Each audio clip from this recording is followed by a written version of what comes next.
Hello all! ఈరోజు నేనైతే ఆంధ్ర స్టైల్‌లో వంకాయ పప్పు ఎలా తయారు చేయాలో చెప్పబోతున్నాను. ఎవరైనా ఫస్ట్ టైమ్ మా ఛానల్ చూస్తున్నట్లయితే సబ్స్క్రైబ్ చేయండి, లైక్ చేయండి, షేర్ చేయండి. ఇలాంటి మరిన్ని మంచి వీడియోస్ కోసం నోటిఫికేషన్‌ని ఆన్ చేసుకోండి. ఏ వీడియో నేను అప్‌లోడ్ చేసినా మీకైతే నోటిఫికేషన్ వచ్చేస్తుంది. అందుకోసం నేను వంకాయ పప్పు కోసం వంకాయలు, పచ్చిమిర్చి అండ్ టమాటో అలా తీసుకొని నీట్‌గా కట్ చేసుకొని మంచిగా ఒక పాన్ పెట్టుకొని వేడైన తర్వాత 2 స్పూన్స్ ఆయిల్ అయితే యాడ్ చేశానండి. ఆయిల్ వేడయ్యాక అలా ఆనియన్స్ నీట్‌గా కట్ చేసుకున్నాను. ఆనియన్స్ సన్నగా కట్ చేసుకుంటే కొంచెం జ్యూసీకి బావుంటది. చాలా ఫాస్ట్‌గా ఫ్రై అయితాయి.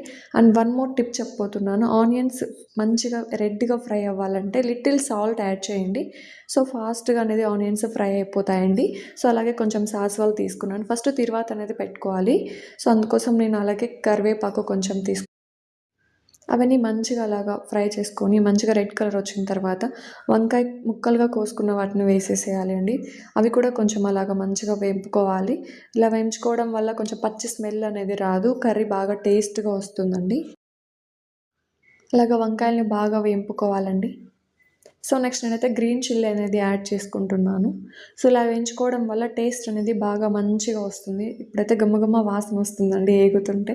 సో, ఇలాగే మీరు ట్రై చేయండి. సేమ్ మంచిగా కుదురుతుంది. అలాగే టమాటోస్ కూడా యాడ్ చేసుకోవాలి.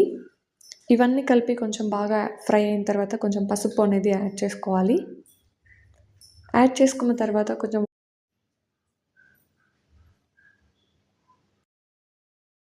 కొంచెం చింతపండు కూడా యాడ్ చేసుకోవాలి. సో, ఇవన్నీ కలిపి మంచిగా ఫ్రై చేసుకోవాలి. ఇలా ఫ్రై చేసుకున్న తర్వాత వాటర్ అనేది యాడ్ చేసుకోవచ్చు. వాటర్ అనేది యువర్ ఆప్షనల్ అండి. అలాగా ముక్కలు మునిగే వరకు, పీసెస్ అలాగా మునిగే వరకు వేసుకోవాలి.